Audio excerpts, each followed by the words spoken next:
So, episode 11 of RWBY, we have Jean trying to be a good leader. We have the introduction of the Faunus, and we have the introduction of Cardin Winchester as, Jean's rival, or just his bully, really.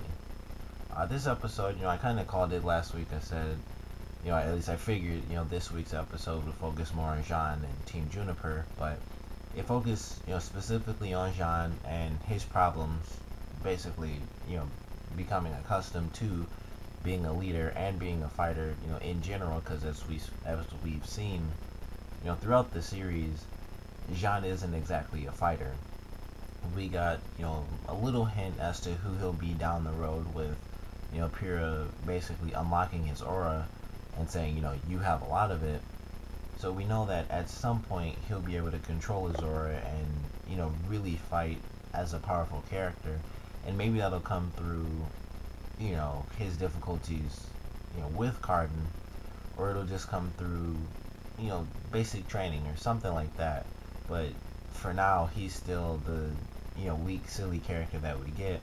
In this episode, we really get to see, his low self-esteem, because normally he's going around, he's just, the funny, character every episode. Silly thing happens to him, or he tries to fight, or he tries to save someone, and something silly happens, and he flies through the air, or he just gets hit, or something really funny happens. But in this episode, it wasn't funny. It was just he lost in the beginning of the episode, and Pyrrha and RWBY, Pyrrha especially, because obviously they have that connection. They are each other's love interest, even if they don't know it. Although Pyrrha probably does. She obviously feels something for him. But, they each see that Jean is being affected by this more than he's affected, by any other loss that he's experienced throughout the series, because this is, after everything's been said and done and they've completed their first trial, Jean is the leader of a team now, and he has to be a good leader. And then he goes up against someone like Cardin, who is like, this big, strong character, and he just completely gets destroyed. So we see how, his weak abilities do affect him mentally, and he sees, even though he is that funny character, he realizes his shortcomings, but he just pushes them off as, him being bullied is no big deal, and things like that. So it's really cool to see, just the connection that Pyrrha still has with him, of course, and how she and RWBY kind of had a little moment when they're all at the table. And, Nora in this episode, just to throw it in, Nora in this episode was really funny, of course, and, she's telling a little story, and we also get to see a little more detail of every other character. Blake's still reading her book. Yang is, like, just fully into the story, even though every line that Nora says, Lai says, it wasn't that, it was this, or, something else. And, Weiss is just doing her nails, and then at the end of the table, RWBY is basically looking at Jean, and then she looks at Pyrrha, who was also looking at Jean, and then she looks up at RWBY, and they kind of both decide at the same time, we obviously both see it, so it's not just us. So, they try to help Jean, and of course, like I mentioned, when they talk about, him being bullied by Cardin, he just pushes it off, and of course they have the funny moments after he says, name one time when he actually bullied me, and they have multiple examples. And even though he kind of pushes it off, that does lead into the introduction of a new character. And, we haven't gotten a name, but we do get this species. It's called a Faunus. And, obviously, as you know, or as you most likely know, any character that's shown has some relevance in the series, because if they aren't relevant, they're just a black silhouette. So whenever a character is shown, like Cardin was shown, as well as one of his team members, who's the kid with the mohawk, he hasn't been, well, he was named because everyone's named when they had the teams, but I feel like he will have, like, the second most important role in Team Cardinal, whatever it may be. But both of them were shown when the characters were being flung into the Emerald Forest. And, the only character that's really been shown that hasn't been important was probably the character 2 episodes ago who just, like, agreed with the teacher and just, like, yelled randomly. But generally, when a character is shown and they're actually a fully detailed character and voice, they're generally fairly important. And this character is obviously gonna, give some insight into the background of what the Faunus are through, whatever her struggles may be or something like that. And, just to further push, and show that this character is important, she is the silhouette at the end of this episode. So obviously, even if it's not next week, she will be in the series and it'll be something important, dealing with her. And she might even be the one to help Jean overcome his struggle with Cardin, because, just because she's the character that was shown as being bullied. And, that's just how stories are. When you show one character get bullied and then you have another character get bullied, as a writer, you would make those characters the ones who meet up and eventually defeat the bully together, or, help one of the characters defeat the bully, because, you make them the main character, so you make the world how you want to. But, whatever new element she brings into it, I'm definitely excited for. Curious as to, what the abilities are that she has, if she has a weapon, what other species there might be, because of course, we, at least I only assume that there were all humans in this world, and then of course, you just have magical powers, witches and stuff like that. But now we see that there are flat out just multiple species. Someone's humanoid, but they aren't exactly human. So it'll be cool to see what other elements and species we get to see, come through. And a line that I caught that was really interesting by Blake is, when Pyrrha mentions how, she hates people who are bullies when she's speaking about Cardin.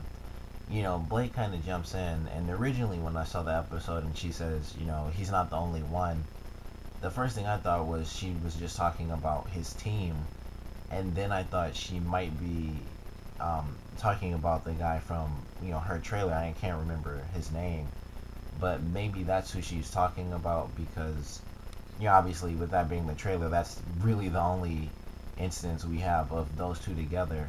But they obviously have a long history, so maybe there's more to him.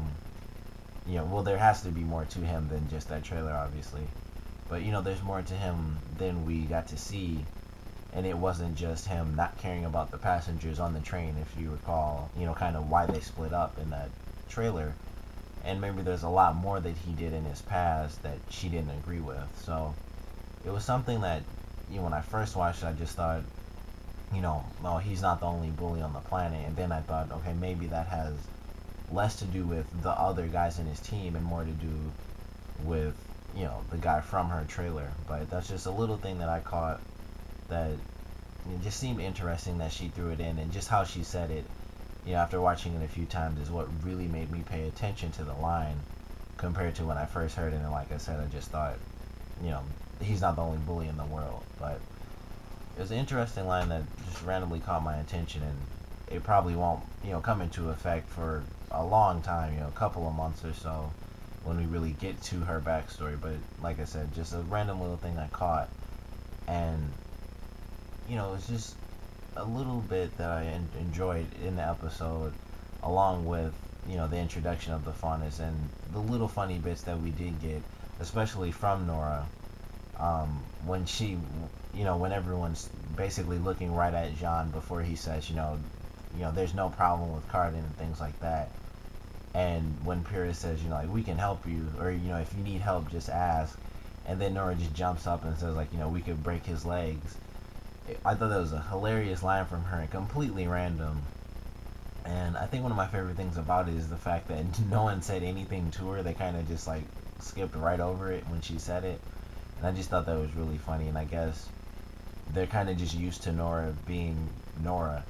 And she's just, really funny, of course. And so it's kind of like when Jean isn't the silly guy that he is, we're going to have Nora as his even more over-the-top replacement, because he's just kind of silly dumb, and she's just, like, crazy silly. So it'll be cool to get that sort of, substitute funny when John is going through his serious moments. We still have Nora. And then, if Nora ever does happen to have a serious moment, which I'm sure she will at some point, we'll still have Jean as, the basic funny character. So, a little thing to pick up. We have two really funny characters. So when one's having a serious moment, we'll still have the other as, like, I guess, backup comedy, in a way. But the episode, I thought, really well done. Um, Interesting ending with Cardin kind of looking at Jean, basically like just picking him out. He's obviously, like the one, target that Cardin has, is Jean. So next week's episode, if it's not, Jean defeating Cardin, it'll be more of, Cardin messing with Jean, and maybe it'll go into Jean training or something like that. And as I called, like weeks ago, with Team Cardinal being bad guys, obviously right now they're just bullies. They're kind of just douches, really. But the only way this really could go is that Jean will beat Cardin, and that'll basically solve things, or they will somehow end up corrupted and actually become bad guys, and then Jean will still beat Cardin, but he won't make him good or anything, but he will defeat like the one person who was giving him a ton of trouble. So I'm curious to see where it goes. And like I said, the guy with the mohawk, having been, shown early on in the series, I'm curious to see, what his role will be. Maybe he'll actually be the reason Cardin isn't as much of a bully. Maybe he's like the guy who just goes along because, they're on these teams. That's pretty much set, for 4 years you're with these people, so maybe he just goes along for a while and then kind of just switches over. But as usual, these are just my random speculations, picking up the tiniest details and trying to just run with them. But wherever it goes, it's obviously going to be great because the show is amazingly well done. And I'm excited for next week's episode, whatever it may be, which once again I assume it'll be more on Jean and Cardin, and it'll probably have more inclusion with Pyrrha, and maybe we'll get some of her backstory as she tries to, help Jean out more, and we'll get more of his backstory too, aside from, the little bit we got in episode 2, I believe, and the little hint that we get every episode really in the opening when he's staring at the statue of what I would assume would be his great-grandfather who fought in the war, which was mentioned in episode 2. So comment below, let me know what you thought of this episode. Do you think the development was well done for this episode? Because personally, I think for such a short episode, we really got to see a lot of the character of Jean, and we got, little bits and pieces of each character, like I mentioned, when they're at the table, and it kind of pans and shows what everyone's doing as Nora tells her story. It's just those little details that we get of each character. Do you think things were well done? And also, something I forgot to mention, new students are going to be coming to the school because after Jean lost his fight, Glinda Goodwitch does mention that, there's only, I believe she said, 2 or 3 more weeks before new students come in, and then we're going to have sort of, the first thing that came to my mind was a shonen style tournament, because if you know shonen manga, everything shonen, there's a tournament somehow. Dragon Ball Z, 666, Satan, anything shonen, there's a tournament, and that was the first thing in my head. But there's gonna be a cool tournament. We're gonna get some new people in, maybe the new faunus, new species coming in, obviously new characters, new weapons, all types of crazy stuff. And maybe this tournament will sort of be the catalyst for the bad guys and how they kind of get into Beacon to attack all the good guys. So wherever that goes, I'm sure it's going to be really exciting. And also, we'll get more, cool action scenes out of that. But we'll also get more of the main story, and hopefully the second appearance of the evil witch whose face we still don't know, and who she's like the higher up on the evil side. But I'm excited for that little hint that got dropped. And obviously, like I said, comment below, let me know what you thought of the episode and what you think next week's episode is going to be like. Thanks for watching.